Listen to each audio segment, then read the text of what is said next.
My name is Lauren, and sharing this story feels incredibly vulnerable. It's a deeply personal experience that I haven't shared with anyone close to me. But maybe putting it into words will help me process everything last summer. My brother and his wife asked me to look after their son Ryan while they went away for the weekend. Ryan had just turned 18, a bright and thoughtful young man who was always easy to be around. I agreed without hesitation, thinking it would be a typical few days of movies, snacks, and easy conversation. The first day went by uneventfully. Ryan and I spent time watching a comedy series, laughing over silly jokes, and catching up on life. Everything felt normal, but I could never have anticipated how much would change. The following day, it was late morning when Ryan mentioned he was heading out to meet some friends. I was glad to have the house to myself for a few hours and decided to relax in my bedroom with the door slightly ajar. I scrolled through social media for a bit and then decided to watch something to lift my mood. Everything seemed normal. It didn't even cross my mind that Ryan might come back early. But then the door opened unexpectedly. I turned startled to see Ryan standing there, a surprised look on his face. "Lauren, I forgot my keys," he said quickly, but his expression betrayed more than his words. For a moment, time seemed to freeze. I felt my cheeks flush with embarrassment as I scrambled to cover myself, wishing I could disappear. "Ryan, you should knock," I managed to say, my voice trembling. His gaze shifted nervously, and he stepped back, muttering an apology. "I'm sorry," he said almost too quietly, before turning and leaving the room. The rest of the day passed in awkward silence. Ryan avoided meeting my eyes, and I felt a tension in the air that hadn't been there before that evening. As we sat in the living room, I decided to address what had happened. "Ryan," I began cautiously about earlier. "Let's just forget it." "Okay." He nodded quickly, but his expression remained unreadable. Sure, I thought that would be the end of it. But the unease lingered over the next few days. Ryan seemed to find excuses to be around me more often, small touches, lingering glances. It all felt strange, yet there was an undeniable connection forming between us.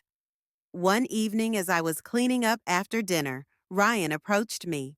His voice was hesitant but steady. "Lauren, can we talk?" I turned to face him, drying my hands on a dish towel. "Of course, what's on your mind?" I can't stop thinking about what happened." He admitted, his cheeks turning red. "Ryan, it was an accident," I said quickly. "There's no need to dwell well on it. It's not just that," he said, taking a step closer. "I feel different when I'm around you. Like I can talk to you about anything."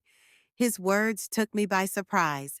I wasn't sure how to respond, so I stayed silent, hoping he would say more. "You're someone I trust completely," he continued, "and I think I might feel something more than that." His confession left me stunned. Ryan was my nephew, and the thought of anything more than familial affection was unthinkable. But as he stood there vulnerable and honest, I couldn't deny the pull. I felt it wasn't right, and yet I couldn't ignore it. "Ryan," I said softly, "this can't happen. You're my family." "I know," he replied, his voice cracking, "but I've never felt this way before." I placed a hand on his shoulder, trying to steady us both. "We have to set boundaries. Whatever you're feeling, it's not something we can act on."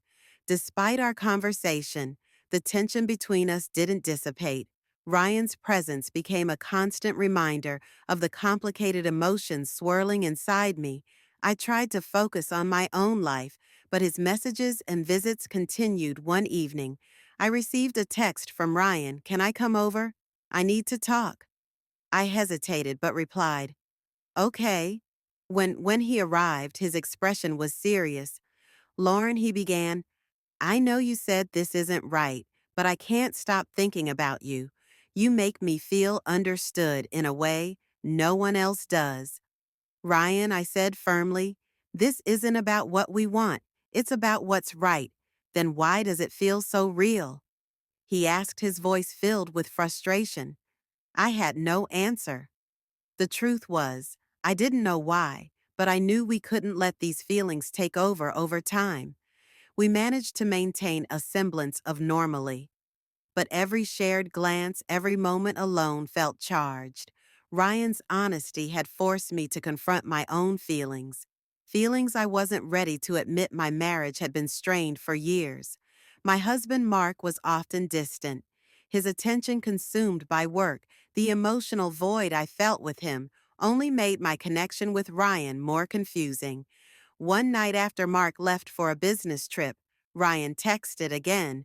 I need to see you, I replied. Not tonight. It's too complicated. His response was immediate. Please, I'll keep my distance. I just need to talk against my better judgment. I agreed when Ryan arrived. He stood at the door, hesitant but determined.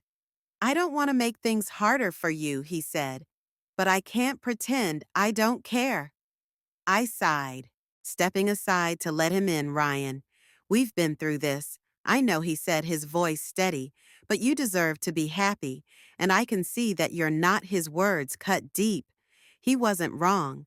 My marriage had become a hollow shell, and Ryan's presence filled a void I hadn't even realized was there.